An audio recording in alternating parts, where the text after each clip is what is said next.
everybody's minds so they know what's going on, because people don't know what's going on inside universities, and we're here to tell them the truth. The animals are tortured routinely inside universities.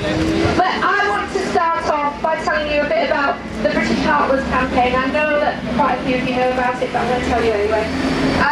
Me and Anton started the British Heartless. We'd previously been members of the SHAC campaign, but as you know, SHAC was brought to an end by oppression, and many people were imprisoned and their activities curtailed. This caused a massive amount of people to leave the campaign, and indeed animal rights as a whole, and there was a general malaise in the movement. People weren't active, and the number of people being proactive just disappeared.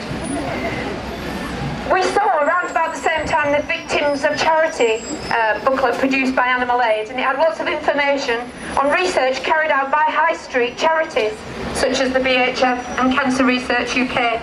We learned that those charities were giving out grants worth millions and millions of pounds to scientists who were experimenting on animals. We also realised that the BHF shops were in virtually every town in England. There are about 720 shops. We also knew that about 80% of the people who were asked whether they supported animal experiments said they wouldn't fund charities or give donations to charities that funded experiments. We also realised that there wasn't much of a grassroots organisation or led organisations, and the large anti-vivisection organisations didn't have a dialogue with us. They weren't sharing information with us, they didn't do any outreach themselves, and so there was nothing on the high street telling the public what the charities were doing with the money. We decided that BHF would make an ideal target, but how would we go about getting people on board? How could we get them involved? How could we keep them motivated and engaged in our campaign? Well, anybody who was here 2 years ago will know that we started our campaign exactly 2 years ago, and we produced our first ever British Heartless leaflet. We printed 10,000, which we thought was a rather optimistic number, and we took them to World Day and gave them out to people and asked them to join in the first ever protests nationwide outside British Heart Foundation. We were absolutely overwhelmed by the support, and in fact we had to print another 15,000 leaflets. On the first ever protest, there were more than 30 shops had a protest outside them. We started a Facebook page, and we had to continuously update that, and I can tell you it's quite hard work.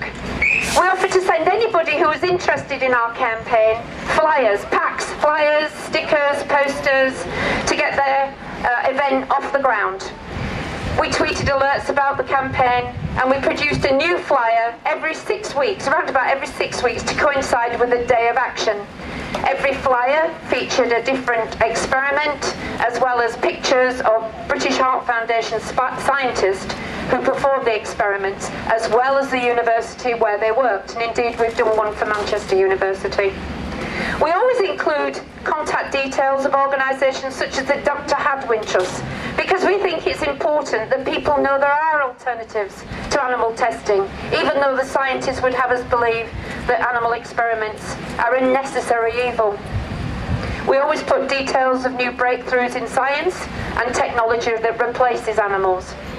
We encourage activists to also send pictures of their actions, which in turn encourages other people's. And in fact, we've had some fantastic groups who've been really motivated and taken part in all the campaigns, one of which is Newcastle, behind me, who've actually, as you know, started a campaign against Cancer Research UK. And I think that's a fantastic initiative. So we're hitting the two main charities on our high street that fund animal experiments. We've had at least 3,000, much more than that now, people like our page, and many of those people contribute on a regular basis. We have a contact list of more than 270 people who we write to on a regular basis, asking them not necessarily to organise an event outside their shops in their area. They could do some leafleting where they live, they could do some stickering, they can do what they like. 11 groups have purchased their own banners, like the ones behind us here. And we've printed now 10 different design flyers, 8 stickers, 3 banner designs, and a variety of other material. In total, in 2 years, we have printed and distributed 160,000 flyers and 40,000 stickers, and somebody has written a song.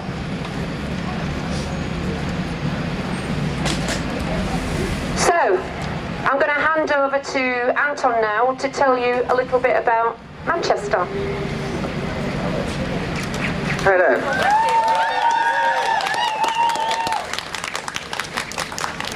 Hi there. I'm supposed to be here telling you what happens in this building, about the experiments that are taking place, about the animals that are kept here, day in, day out, having only seen the light of day in a few brief moments when they were transported from the breeding facility and carried in a cage from the back of the van to these university steps, about the pain and the suffering which is inflicted to these beautiful, innocent animals on a daily basis in ways that us, as compassionate individuals, can barely comprehend. But I'm afraid that I, as an ordinary member of the public, don't really have much of a clue what goes on here, nor do most people. One way of finding out what information is held by public bodies such as universities is by submitting a request using the Freedom of Information Act, which states that, within reason, public entities must release the information they have on a requested matter, no matter how embarrassing it might be for them. Indeed, a lot of excellent investigative journalism just wouldn't have been possible without it. Despite at least 3 requests to the University of Manchester this year, asking such simple, straightforward questions as the number of animals used by them, they have not responded to a single one. A similar request from way back in 2013 is still awaiting a response. Other universities have responded to the same request, and there's no chance that they don't have this data, as it's necessary for Home Office approval for the tests. So what's the deal with that? Even if I was working here, about the only way to know what was going on, and the only way to know what's going on, I probably wouldn't even dare speak out, for fear of being prosecuted and imprisoned for 2 years under the so-called secrecy clause of the government's Animal Scientific Procedures Act, which applies to anyone disclosing information which could possibly be considered confidential. Which, if you think about it, it could be anything as trivial as the size of the cages. Try going in there on any given day and asking them for a tour of the animal testing facilities. I think you'll soon feel a hand on your shoulder and be asked to leave. There's a good chance you'll be added to the domestic extremist database for your troubles as well. The only people they're going to let in is the occasional TV crew on a carefully guided tour, and without anyone from an animal welfare organisation to counter their professional propaganda. So the only information we have other than undercover investigations, which although they are fantastic, are sadly few and far between, is what is published in the academic literature and released to the public online.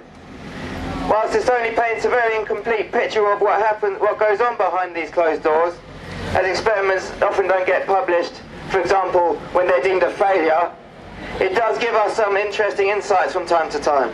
Like the experiment from just 2014, performed by researchers led by Jessica Caldwell at the University of Manchester's Institute of Cardiovascular Sciences and funded by the British Heart Foundation.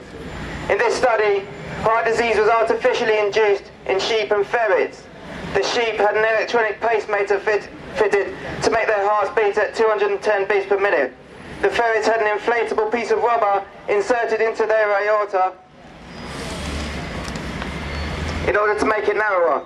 Once they'd shown enough tiredness, weakness, and shortage of breath, they were killed and their hearts dissected.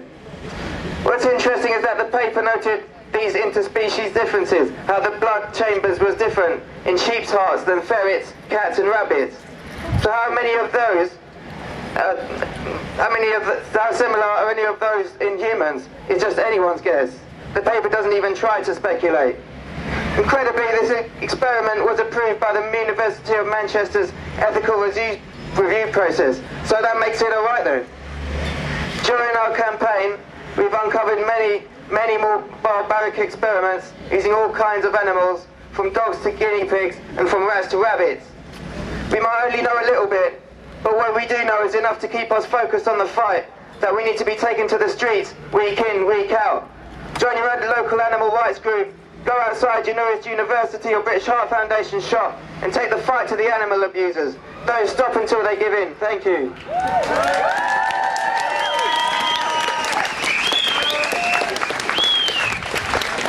Okay, so we're asking you as grassroots activists to get involved in the campaign.